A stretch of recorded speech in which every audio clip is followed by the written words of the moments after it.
现在我们来说一下这个机器作量。首先在接好电源线以后，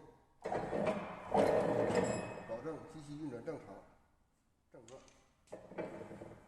这个时候手动转动皮带轮，在我们的切刀升起来的时候入料，松掉我们的压轮，送料压轮，这时候入袋子。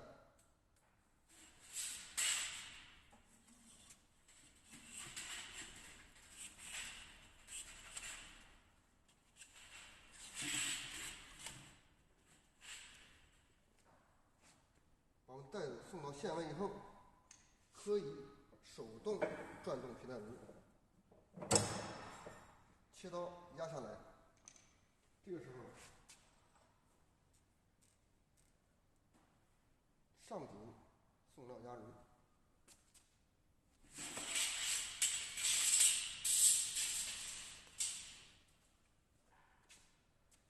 前两个扣一定要点动开关。